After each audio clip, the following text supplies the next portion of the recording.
నమస్కారం VST news కి స్వాగతం. నా పేరు నాగిని. ముందుగా బులెటిన్ హెడ్లైన్స్.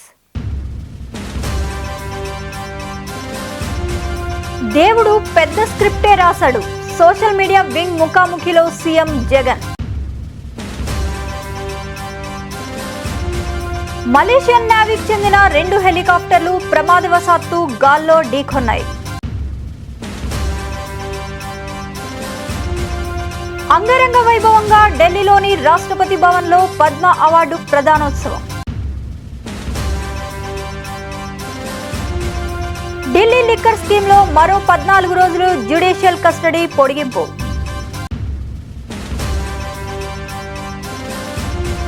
అరచేతిలో వైకుంఠం చూపించిన హస్తం అంటున్న కేటీఆర్.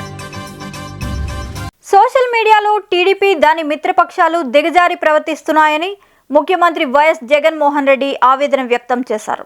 నాపై కూడా దాడి చేశారు. దాడులకు భయపడేది లేదు. దేవుడు ఇంకా ఏదో పెద్ద స్క్రిప్ట్ ఏదో రాశాడు. పైన దేవుడు, ప్రజలంతా నాకు తోడుగా ఉన్నారని వైఎస్ జగన్ పేర్కొన్నారు. మంగళవారం మేమంతా సిద్ధం యాత్రలో భాగంగా ఆనందపురంలో 2000 మందితో కూడిన వైఎస్ఆర్సీపీ సోషల్ మీడియా వింగ్తో సీఎం వైఎస్ జగన్ ముఖాముఖి నిర్వహించారు.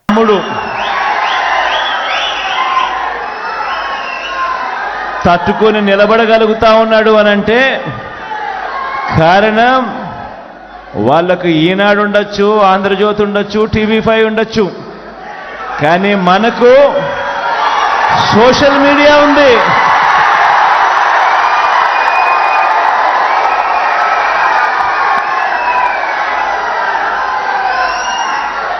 సెల్ ఫోన్ చేతిలో ఉన్న నా ప్రతి చెల్లెమ్మ, సెల్ ఫోన్ చేతిలో ఉన్న నా ప్రతి తమ్ముడు జగన్కు తోడుగా ఉన్నాడు. అందుకే జగన్ ఒంటరి కాదు. జగన్కు ఇన్ని కోట్ల గుండెలు రాష్ట్ర వ్యాప్తంగా ఉన్నాయి. జగన్ కోసం ప్రాణమిచ్చేదానికి కొన్ని లక్షల గుండెలు అండగా తోడుగా ఉన్నాయి. మరి ఇలాంటి పరిస్థితుల్లో జగన్ ఒంటరి ఎలా అవుతాడు? ఆ దేవుడు దయను మీద జగన్ నమ్మకం ఉంది. జగన్ను ప్రేమించే గుండెల మీద జగన్కు నమ్మకం ఉంది. మీ అందరు చేసిన చేస్తా ఉన్న మీ అందరి అభిమానానికి, ఆప్యాయతలకు, చూపిస్తా ఉన్న ఆప్యాయతలకు మీ జగన్ మాత్రం నిండు మనసుతో ఒకటే చెప్పగలుగుతాడు. మీకు ఎంత చేసినా, ఏమి చేయగలిగినా కూడా అది తక్కువే అవుతుంది అని మాత్రం ఈ సందర్భంగా సగర్వంగా చెప్పగలుగుతాడు.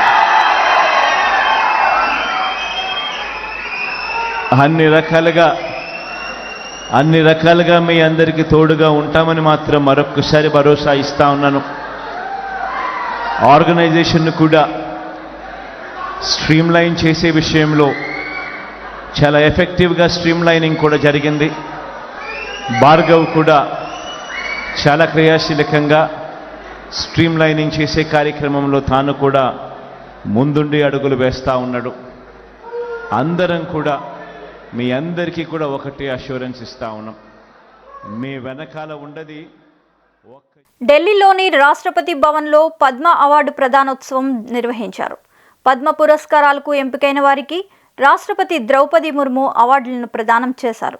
తెలుగు జాతి గర్వించేలా భారత మాజీ ఉపరాష్ట్రపతి వెంకయ్య నాయుడు, టాలీవుడ్ మెగాస్టార్ చిరంజీవి కూడా రాష్ట్రపతి చేతుల మీదుగా పద్మ విభూషణ్ పురస్కారాలు అందుకున్నారు. దశాబ్దాలుగా చలనచిత్ర రంగానికి చిరంజీవి చేస్తున్న కళాసేవకు గుర్తింపుగా కేంద్రం ఆయన్ను పద్మ విభూషణ్ పురస్కారానికి ఎంపిక చేసింది.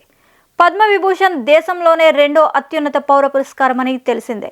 ఇవాళ రాష్ట్రపతి ద్రౌపది ముర్ము చేతుల మీదుగా పద్మ పురస్కారాలు అందుకున్న వారిలో బాలీవుడ్ నటుడు మిథున్ చక్రవర్తి పద్మభూషణ్, ప్రముఖ గాయని ఉషా ఓతప్ పద్మభూషణ్, ఉత్తరప్రదేశ్ మాజీ గవర్నర్ రామ్ నాయక్ పద్మభూషణ్, ప్రముఖ పారిశ్రామికవేత్త సీతారాం జిందాల్ పద్మభూషణ్ తదితరులు ఉన్నారు.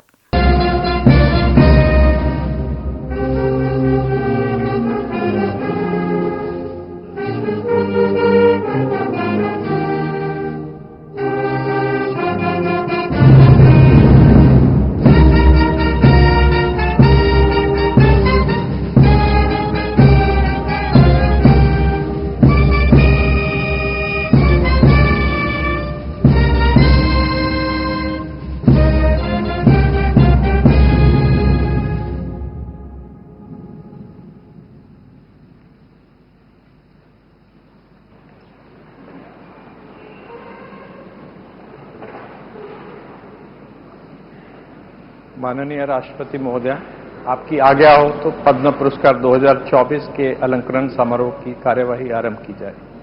धन्यवाद महोदय।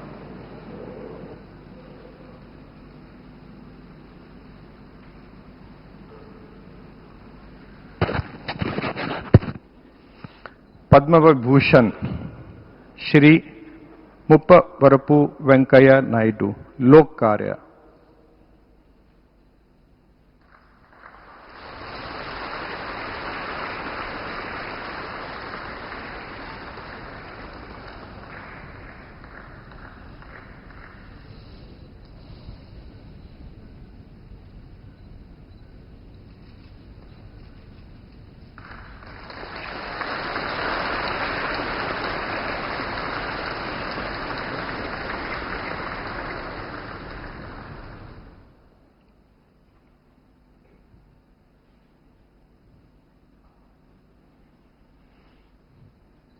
डॉक्टर बिंदेश्वर पाठक मरणोपरांत समाज सेवा, उनकी पत्नी श्रीमती अमोला पाठक। ఢిల్లీ మద్యం పాలసీ కేసులో అరెస్ట్ అయి తిహార్ జైల్లో ఉన్న BRS MLC Kalvakuntla Kavitha judicial కస్టడీని court పొడిగించింది. కవిత కస్టడీని రౌజ్ అవెన్యూ సిబిఐ ప్రత్యేక కోర్టు మరో 14 రోజులు పొడిగించింది. దీంతో మే 7వ తేదీ వరకు కవిత తిహార్ జైల్లోనే ఉండనున్నారు. మరోవైపు ఢిల్లీ ముఖ్యమంత్రి Aam Aadmi party convener Arvind Kejriwal judicial కస్టడీని కూడా కోర్టు మే 7వ తేదీ వరకు పొడిగించింది. కవితకు జ్యుడిషియల్ కస్టడీ అవసరం లేదంటూ ఆమె తరపు న్యాయవాది వాదనలు వినిపించారు. అయితే సాక్ష్యాలను తారుమారు చేసే అవకాశాలు ఉన్నాయని, కేసు విచారణ పురోగతిపై ప్రభావం చూపుతుందని, అందుకే కస్టడీని పొడిగించాలని ఈడీ స్పష్టం చేసింది. కాంగ్రెస్ ప్రభుత్వంపై మరోసారి బీఆర్ఎస్ వర్కింగ్ ప్రెసిడెంట్ కేటీఆర్ విరుచుకుపడ్డారు. అరచేతిలో వైకుంఠం చూపించి కాంగ్రెస్ అధికారంలోకి వచ్చి అందరినీ మోసం చేసిందంటూ దుయ్యబట్టారు. లోక్సభ ఎన్నికలు రాగానే ఆగస్టు 15 వరకు రుణమాఫీ చేస్తామని మళ్లీ మోసం చేసేందుకు ప్రయత్నిస్తున్నారని మండిపడ్డారు. మంగళవారం చేవెళ్ల బీఆర్ఎస్ ఎంపీ అభ్యర్థి కాసాని జ్ఞానేశ్వర్ నామినేషన్ ర్యాలీలో పాల్గొన్న కేటీఆర్ ఈ వ్యాఖ్యలు చేశారు. ఇవాళ కొన్ని రాజకీయ పార్టీలు అంటాయి, బలహీన వర్గాలకు అవకాశం ఇస్తే గెలువరేమో అనే అపవాదు పెట్టే ప్రయత్నం చేస్తారు. మరి అలా ఒక బలమైన నాయకుడు, బలహీన వర్గాల నాయకుడు కాదు, బలమైన నాయకుడు, బలహీన వర్గాలకు గొంతుకై నిలబడ్డ నాయకుడు చేవెళ్ల పార్లమెంటులో మీ ముందుకు కేసీఆర్ గారు పంపిస్తే కాసాని జ్ఞానేశ్వర్ గారు వచ్చిండ్రు. మరి బలహీన వర్గాలకు రాజ్యాధికారం కావాలి అనే మాట, అనే డిమాండ్ ఏదైతున్నదో అది నెరవేరాలి అంటే అవకాశం వచ్చిన ప్రతిసారి దాన్ని అందిపుచ్చుకోవాలి, గెలిపించి మన సత్తా, మన దమ్మేందో చెప్పి చూపెట్టాలనే మాట నేను మీకు విజ్ఞప్తి చేస్తా ఉన్నా. ఇంకొక మాట కూడా ఆలోచించమని కోరుతున్నా. నేను ఇన్నటి వరకు, ఈ రోజు వరకు చేవెళ్ల పార్లమెంటులో మొట్టమొదటి బీసీ అభ్యర్థి కాసాని జ్ఞానేశ్వర్ గారు. ఈ నియోజకవర్గం పుట్టినప్పటి నుంచి ఇప్పటి వరకు మొట్టమొదటి బీసీ అభ్యర్థి ప్రధాన పార్టీల నుంచి. మీరు ఆనాడు మొట్టమొదటిసారి చేవెళ్ల పార్లమెంట్లో జైపాల్ రెడ్డి గారికి అవకాశం ఇచ్చినారు, తర్వాత విశ్వేశ్వర రెడ్డిని గెలిపించినారు, తర్వాత మొన్న రంజిత్ రెడ్డిని గెలిపించినారు. ఈ రోజు మనందరం కూడా ఎవరమైనా కావచ్చు, ఓసీలు కావచ్చు, ఎస్సీలు కావచ్చు, ఎస్టీలు కావచ్చు, మైనారిటీలు కావచ్చు, బీసీలు కావచ్చు, అందరం ఒకటైదాం. ఇవాళ కాసాని జ్ఞానేశ్వర్ గారి ఓటేసి బ్రహ్మాండమైన మెజారిటీతో గెలిపించుకుందామనే మాట. జనసేన పార్టీ అధినేత పవన్ కళ్యాణ్ ఈ మధ్యాహ్నం పిఠాపురం ఎమ్మెల్యే అభ్యర్థిగా నామినేషన్ దాఖలు చేశారు. ఈ ఉదయం చేబ్రోల్లోని తన నివాసం నుంచి భారీ ర్యాలీగా బయలుదేరిన పవన్ కళ్యాణ్ పిఠాపురం పాదగయ క్షేత్రం మీదుగా మండల పరిషత్ కార్యాలయానికి చేరుకున్నారు. అక్కడ రిటర్నింగ్ అధికారికి తన నామినేషన్ పత్రాలు అందజేశారు.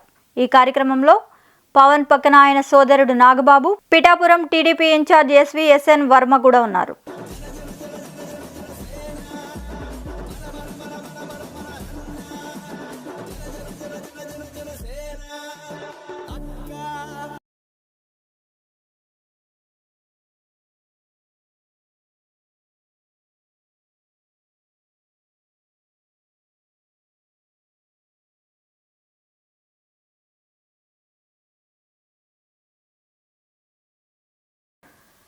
విదేశీ విద్యకు గతంలో తాము అంబేద్కర్ పేరు పెడితే దాన్ని తొలగించి జగన్ తన పేరు పెట్టుకున్నారని టీడీపీ జాతీయ ప్రధాన కార్యదర్శి నారా లోకేష్ ఆగ్రహం వ్యక్తం చేశారు. తాము అధికారంలోకి రాగానే తిరిగి పేరు మారుస్తామని తెలిపారు.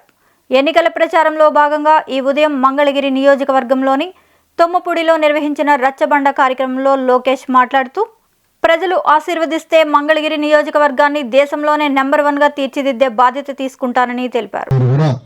శంకుస్థాపన చేసినాక వచ్చారు. పెద్దలు చెప్తారు, రైతులందరిని ఒప్పించి ల్యాండ్ పూలింగ్ మోడల్ తీసుకొచ్చారు. బిల్డింగ్లని వచ్చిన తర్వాత మాస్టర్ ప్లాన్ చేసి ఇంపార్టెంట్ నెట్వర్క్ రోడ్లన్నీ వేయించారు. ఎస్ఆర్ఎం, విట్, అమృతమే యూనివర్సిటీలు కూడా తీసుకొచ్చారు. మోసపోయారు.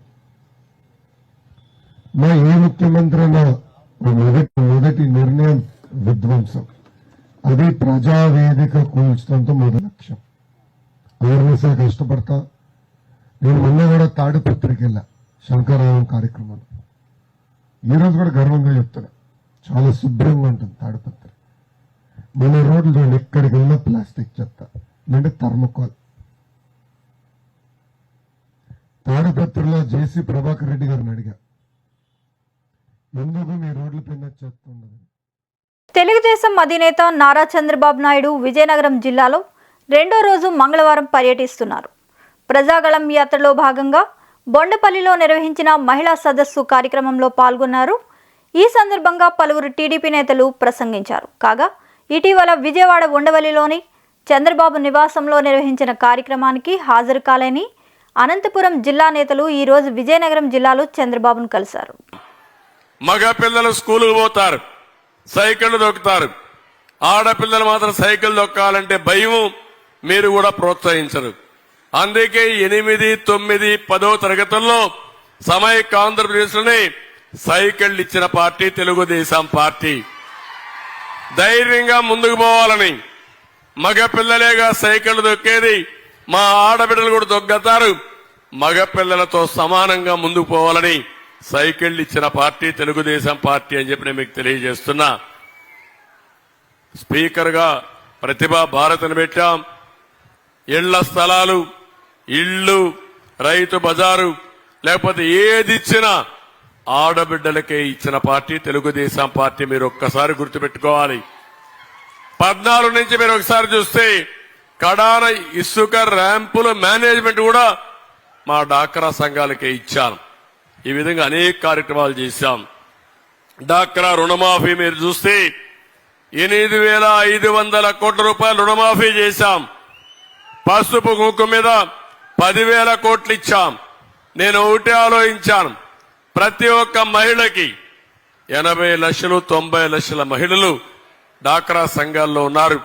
అందరికీ ఆర్థిక సహాయం చేసిన పార్టీ, అది కూడా పసుపు కుంకుమ కింద ఇచ్చిన పార్టీ తెలుగుదేశం పార్టీ.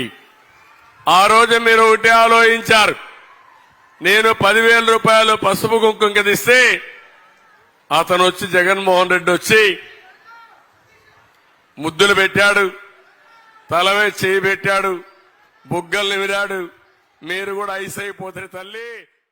జల్సాల కోసం ఆలయాల్లో దేవుళ్ల విగ్రహాలు, బంగారు ఆభరణాలు దొంగిలిస్తున్న ఓ నిందితుడిని చిక్కడపల్లి పోలీసులు అరెస్ట్ చేశారు.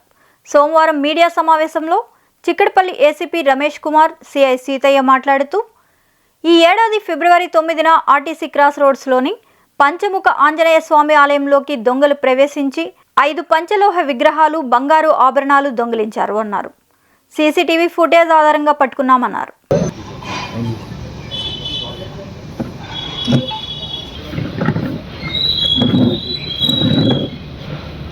క్రైమ్ కొంచెం ఎందుకు వేసుకో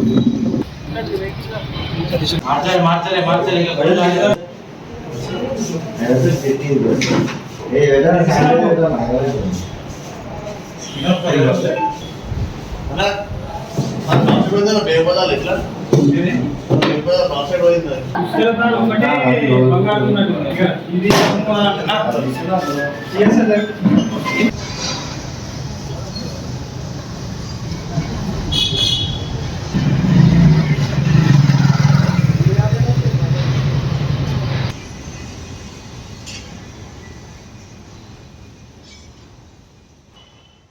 గుడివాడ నియోజకవర్గం 3 పార్టీల కూటమి అభ్యర్థిగా వెనిగండ్ల రాము మంగళవారం నామినేషన్ దాఖలు చేశారు.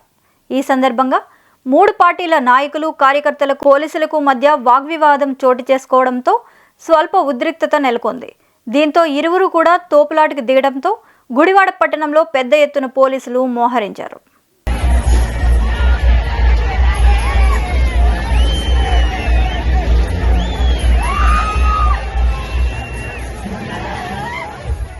మా తల్లిదండ్రులను కోల్పోయిన తర్వాత మా జీవితం మొత్తం ఆళ్లగడ్డ ప్రజలకే అంకితమని ఆళ్లగడ్డ టీడీపీ అభ్యర్థి భూమా అఖిలప్రియ అన్నారు. ఆమె నామినేషన్ అనంతరం మీడియాతో మాట్లాడారు. గత 5 సంవత్సరాల్లో తన కోసం ఎన్నో కేసులు వేయించుకొని జైలుకు వెళ్లిన భూమా కార్యకర్తలకు, ప్రజలకు ఎల్లప్పుడూ రుణపడి ఉంటానని అన్నారు. జనసేన, బీజేపీ నాయకుల సహకారంతో నియోజకవర్గాన్ని అభివృద్ధి పదంలో నడిపిస్తానని అన్నారు.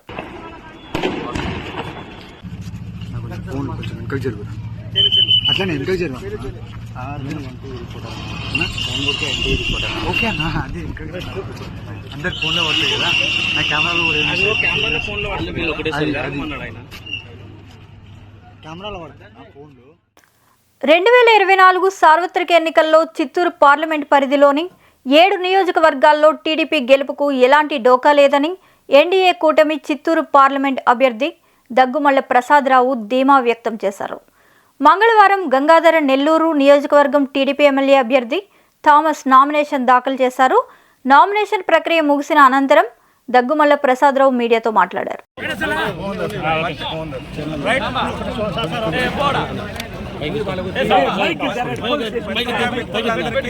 నమస్కారం. అయితే ఈరోజు థామస్ గారు నామినేషన్ వేస్తున్నారు. ఇప్పుడు వాళ్ళ లోపలికి వెళ్ళారు. మేము కూడా నామినేషన్లో పాల్గొనడం జరిగింది. ఈ నామినేషన్ ప్రాసెస్ లో పాల్గొనడం మేము అదృష్టంగా భావిస్తున్నాం. అయితే ఈ ప్రజలను చూస్తుంటే మొత్తం కలిపి 25,000 పైన కనపడుతున్నారు. ఇంటెలిజెన్స్ రిపోర్ట్స్ ఎట్లా ఉంటుందో తెలియదు, కానీ ఇదంతా చూస్తుంటే థామస్ గారు అత్యధిక మెజారిటీతో గెలవబోతున్నారు. పార్లమెంటరీ కాన్స్టిట్యున్సీ మొత్తం కూడా 7 సెగ్మెంట్లో అత్యధిక మెజారిటీతో గెలవబోతున్నారు. ఓన్లీ మెజారిటీ వేరియేషన్ తప్పించి దీనిలో వీక్ అనేది లేదు.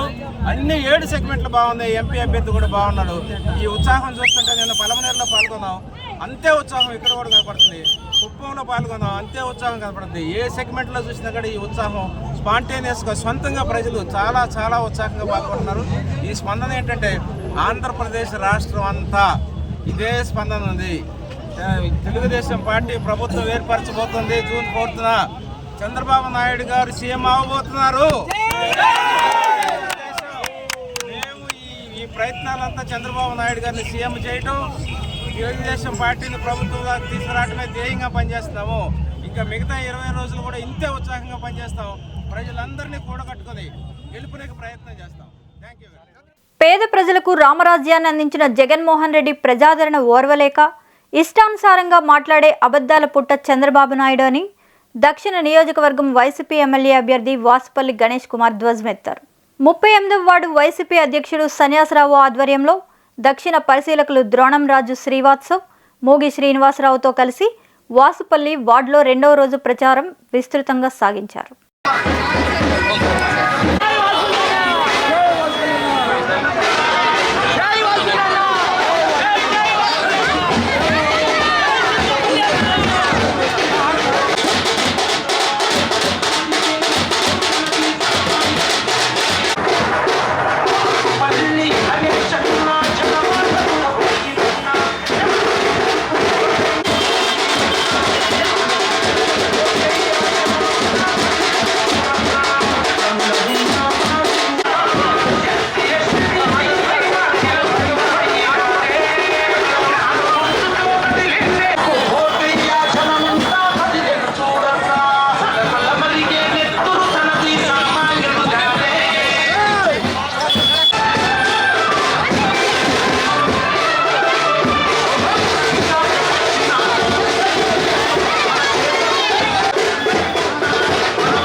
విశాఖలో కాంగ్రెస్ పార్లమెంటు అభ్యర్థి పి సత్యారెడ్డి నామినేషన్ దాఖలు ప్రక్రియ జన ప్రభంజనం మధ్య సందడి వాతావరణంలో జరిగింది.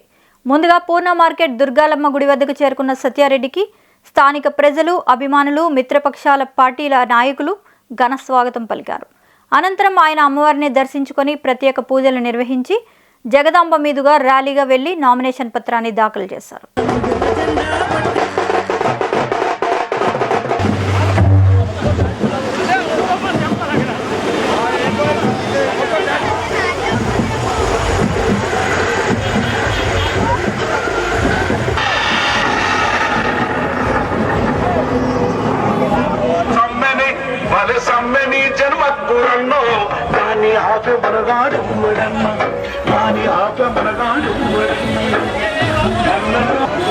ఈరోజు కాంగ్రెస్ పార్టీ తరఫున విశాఖపట్నం దక్షిణ నియోజకవర్గం కాంగ్రెస్ పార్టీ అభ్యర్థిగా నేను వాసుపల్లి సంతోష్ కుమారు, అదేవిధంగా మా ఎంపీ అభ్యర్థి అయినటువంటి మా సత్యారెడ్డి గారు ఈరోజు కాంగ్రెస్ పార్టీ తరఫున నామినేషన్ వేయబోతున్నాం. మరి ఈ నామినేషన్ సందర్భంగా వేలాది మంది మా కాంగ్రెస్ అభిమానులు, మా సిపిఎం సిపిఐ అభిమానులు, మరి మా కాంగ్రెస్ ముఖ్య నాయకులు, వార్డు ప్రెసిడెంట్లు, అదేవిధంగా మా సిపిఎం సిపిఐ సోదరులు, అదే మా అక్క విమలమ్మ అక్క, మరి ప్రతి ఒక్కరూ మాకు వచ్చి ఆశీర్వదించడం సాగింది. నమస్కారం.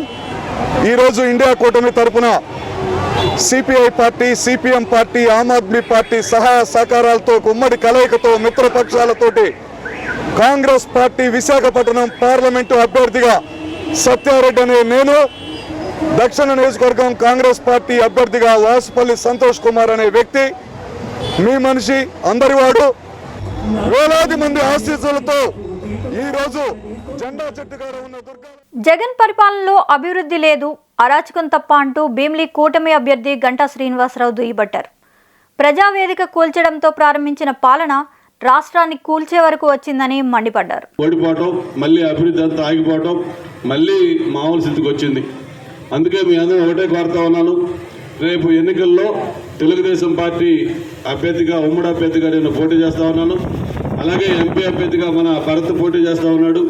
రేపు 13వ తారీఖు ఇచ్చే మీకు 2 ఓట్లు ఉంటాయి, ఎంపీ ఓటు ఒకటి, ఎమ్మెల్యే ఓటు ఒకటి, 2 కూడా సైకిల్ గుర్తుపైన వేసి మా ఇద్దరిని గెలిపించండి. మళ్ళీ మిగిలిపోయిన అభివృద్ధి మీకు ఏదైతే ఉన్నాయో చేసిన కార్యక్రమాలు అన్నీ కూడా చేసుకుందామని చెప్పని తెలియజేసుకుంటూ,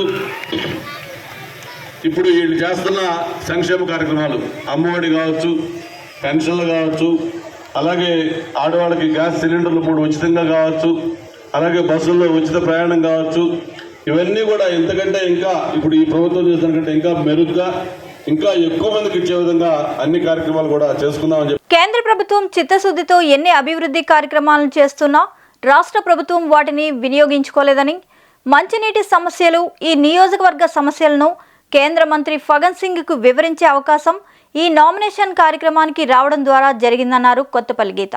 రాష్ట్రంలో ప్రభుత్వం చేస్తున్న విధ్వంసం వలన ప్రజలు అనేక ఇబ్బందులు పడుతున్నారు. కూటమికి 7 నియోజకవర్గాల్లోనూ అనూహ్య స్పందన కనిపించింది. రావణాసురుడి నుంచి కాపాడుకునేందుకు మరోసారి కూటమి నుంచి గెలిపించుకోవాల్సిన అవసరం ఉందని ప్రజలు భావిస్తున్నారని తెలిపారు. కమలం గుర్తుపై వేసి గెలిపించాలని చెప్పి కూటమి అభ్యర్థులను అందరినీ కూడా భారీ మెజార్టీతో గెలిపించాలని మీ అందరి కోసం మీలో మమేకమై, ఒక్కళ్ళమై, మీ ఆడపడుచులమై, ఎందుకంటే నలుగురు అసెంబ్లీ క్యాండిడేట్ లేడీస్ ఉన్నారు, ముగ్గురు మాత్రమే జెంట్స్ ఉన్నారు. సో 4 + 1 5 లేడీస్ ఉన్నాం, 2 జెంట్స్ ఉన్నారు. సో మీరందరూ కూడా ఆశీర్వదించాలని, ఎందుకంటే 33% రిజర్వేషన్ అన్నారు మోడీ గారు. 33% కాదు, 50%, 60% reservation. We have got out of 7 seats, sir. We have got 33% for 29, but we have got 60%, sir, in our constituency already. We have four MLA candidates who are females, ladies, and one MP also. So అందరూ కూడా మహిళల్ని మేము మీ ఆడబడుచులుగా భావించి గెలిపిస్తారని చెప్పి కోరి ప్రార్థిస్తున్నాను. 15 రోజులు ఇంకెంతో 15 రోజుల సమయం ఉంది. ఎందుకంటే ప్రతి ఒక్కళ్ళు గ్యారంటీగా మేము గెలుస్తామని అనుకుంటాం, కానీ నేనైతే ఒకటే భావిస్తున్నాను, ప్రజలు 100% ఈరోజు సెంట్రల్లో బీజేపీ ప్రభుత్వం ఏదైతే స్కీమ్స్ ఇస్తుందో ఆ స్కీమ్స్ ఇక్కడ అమలు చేయట్లేదు అని ఖచ్చితంగా నమ్ముతున్నారు. అండ్ ప్రజల నుంచి వస్తున్న రియాక్షన్ అయితే మాత్రం అంటే మా అభ్యర్థులు చాలామంది రోడ్ల మీదకి వచ్చేసి జెండాలు పట్టుకొని తిరిగేస్తున్నారని నేను ఇప్పటికీ అదే చెప్తున్నాను. ఒక సైలెంట్ రెవల్యూషన్, ఒక చారిత్రాత్మక తీర్పు అయితే మే 13వ తారీఖున వస్తుంది. జూన్ 4వ తారీఖున మనం అందరం మళ్ళీ మాట్లాడుకుంటాం ఇదే విషయం గురించి. ఆంధ్రప్రదేశ్లో భారీ మార్పు జరుగుతుంది. అదైతే 100% నేను బల్లగుద్ది ధీమాగా చెప్పగలుగుతాను. రిబెల్ అభ్యర్థులు అని ఏం లేదండి. నేను ఇంతకుముందు కూడా చెప్పాను, 5 వేళ్ళు ఒకేలాగా ఉండవు. కొన్ని ఎజెండాస్ ఉంటాయి, పర్సనల్ ఎజెండాస్ ఉంటాయి. కొంతమందిని రెచ్చగొట్టి పోటీ చేయిస్తున్న సందర్భాలు కూడా కొన్ని చూస్తున్నాము. కానీ అవన్నీ సర్దుకుంటాయి. ఎందుకంటే నామినేషన్స్ విత్డ్రాయల్కి 29 వరకు టైం ఉంది. మీరు 29కి చాలా చేంజెస్ చూస్తారు. డెఫినెట్గా అందరూ కలిసి ఒకే తాటి మీదకి వస్తారు. ఒకే తాటి మీద ఉందండి, నో డౌట్ అబౌట్ ఇట్. మా గోల్, మా ఎయిమ్ ఒకటే. అభ్యర్థుల్లో నేను చెప్తున్నాను కదా, పర్సనల్ డిఫరెన్సెస్ ప్రతి ఒక్కళ్ళు అందరూ ఒకలాగా ఉండరు. సో డిఫరెన్సెస్ ఉంటాయి. కానీ చివరికి వచ్చేసరికి ఇప్పుడు ఏదైతే పవన్ కళ్యాణ్ గారు ఒకనాడు వ్యతిరేక ఓటు చీలనివ్వనన్న నినాదం ఇచ్చిన తర్వాత ఎమ్మెల్సీ ఎలక్షన్స్లో మరిన్ని అప్డేట్స్ కోసం please subscribe our channel VST news.